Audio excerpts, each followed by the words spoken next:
Hey all, welcome back to Awful Stories. I'm Matt, and make sure to leave a like and subscribe for daily videos. The first story we're going to cover is titled, I Sometimes Pretend to Get Fired When Customers Scream at Me, and it weirdly makes me feel better. This was posted to the True Off My Chest subreddit by a user named Love Lope. So I'm in college and work weekends at a little diner near campus. Most of the regulars are easygoing, but every now and then, someone shows up looking for a fight. It's always over the dumbest stuff too, like they'll explode because their toast is too crispy or their coffee isn't boiling hot. One time, this older guy completely lost it on me over how his eggs were cooked. I couldn't do anything about it. They were literally fine, but he wouldn't stop yelling. My manager, who's about my age and also a student, stepped in and just said, "That's it, you're fired." I played along. I took off my apron and started fake begging, saying, "Please, I need this job. I'm paying my way through college. I can't lose it." My manager stayed completely stone faced. The guy who'd been raging instantly panicked and started saying, "No, no, no, it's not that serious. Don't fire them, it's fine." He went from furious to apologizing in about 5 seconds. We've done it a couple more times since then when people come in acting like complete monsters. Every single time, the angry person backs down. It's actually kind of satisfying watching them realize their meltdown might have real consequences for someone just trying to get by. I told some friends about it, and they said it's messed up because those people probably go home thinking they cost some broke college kid their job. But I don't feel guilty. If you can't treat workers with basic decency, maybe you deserve a little wake up call. That's all. Just needed to get that off my chest. Firm Distribution commented, "Good. Your little improv demonstrates that their temper tantrums aren't really worth someone's job, and they need to learn to manage their emotions better." Gazhole said, "This is terrific. Please keep doing it. You should double down by hanging a 0 days since somebody was fired sign and have the manager flip it back to zero." The second story for today is titled, I'm having surgery on an almost inoperable tumor in 12 hours, and I probably will die, and was two made in the True Off My Chest subreddit by a user named Perfect Fox. I, 34F, feel like I'm living in a medical drama, and I'm going crazy. I was diagnosed with a malignant pituitary adenoma.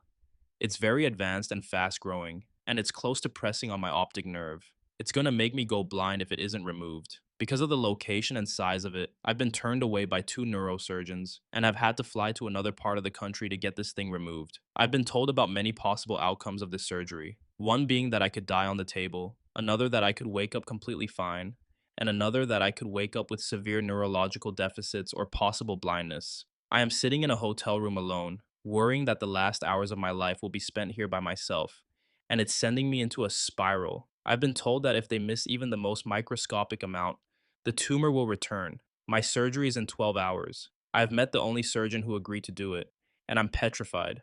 I have nobody to talk to. My sister will be staying with me, but she won't arrive until tomorrow, since I'll have to remain in the hospital for a while afterward. I have no doubt that the surgeon is great, maybe even incredible. But what if she makes the slightest mistake and I have to live the rest of my life as a vegetable? I was refused by two doctors because they didn't think they could operate. So maybe this doctor is just overly confident, or maybe they'll remove this impossible tumor. I don't know. Maybe I never will, because I'll be dead.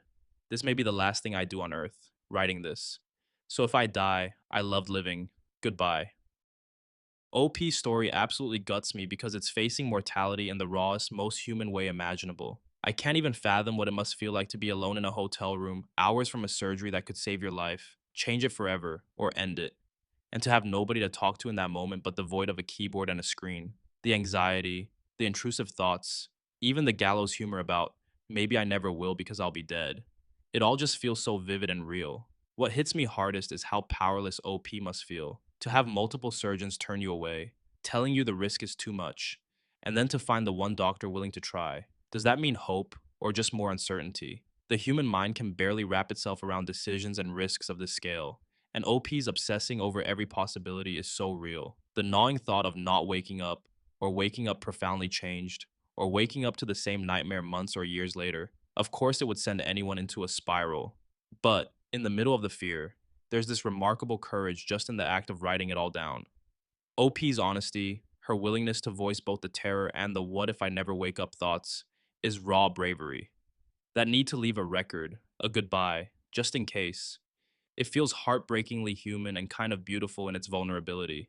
The last Corinthian said, I wish you all the best. My friend had a similar condition, a bile duct tumor. Two surgeons spent 11 hours operating, with a 10% chance of dying during the procedure. Now, 4 years later, they're totally healthy. Trust your surgeon. They're confident it can be done. Sending you a big virtual hug. I'm looking forward to seeing you post again in a couple of days as you recover. Rice cake. Something said, I truly and deeply hope you come out of that surgery better than before. There's absolutely nothing I can say to make you feel any less anxious or scared. So I'll just say that anyone reading this post is keeping you in their thoughts and wishing you a good recovery. Sending much love, OP. You've got this, girl. This third and final story is titled, My Husband Expects to Be Rubbed Every Single Night. Is this insane? This was posted to the relationship advice subreddit by a user named Ranger Lakes. This is going to sound insane, but here's a blowout we just got into about me not rubbing his back or chest. I, 35F, have been with my husband, 35M, for over a decade. He fully expects to be rubbed or scratched on his back or chest every single night. There are nights when I'm literally half asleep, and if I stop rubbing him because I fall asleep, he gets mad and says things like, Babe, you're not rubbing me. Or, Whatever, babe, just go to bed then, I guess. Tonight, I had been in bed for no more than 5 minutes, and we started a movie. I was really into the first part and paying attention, and my husband immediately laid on my stomach and said, Hey, what's up? Can I have some rubs? I let out a sigh because in my head I was like, Jesus, just give me some time to relax and watch the start of this movie. Well, that turned into him saying, What the fuck is your problem? I never know if you're mad at me because you don't rub me and you rub me every night. And now you're upset that you have to rub me. Well, no shit. It's a chore at this point. I used to enjoy it and not mind.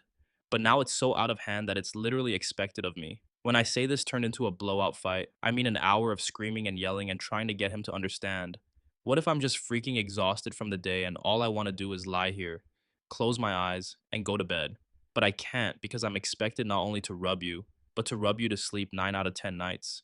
He says, You used to have no problem rubbing me, and now all of a sudden you hate it or give me attitude when I ask. I'm drained, emotionally and physically. This is such a ludicrous argument that I'm sure you can imagine how other arguments between us go. He literally makes me feel like it's my fault.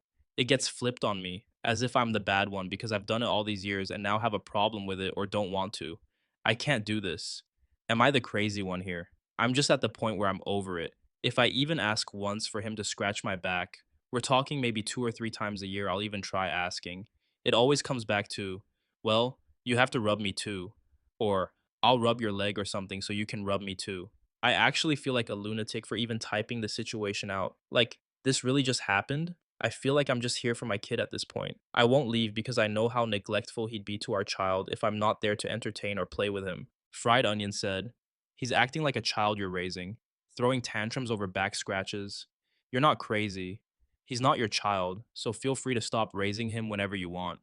Hagho said, Look, I love getting my head or back rubbed, but this is way too much. What the hell? Are you saying he actually wakes you up to keep rubbing his back? That shows a level of selfishness that borders on cruelty. Sleep is sacred. You don't wake someone up for such a ridiculous reason. I would never have done that, even as a child who often had her back rubbed until she fell asleep. This man has zero respect for you. I'm honestly blown away. The bar is in hell.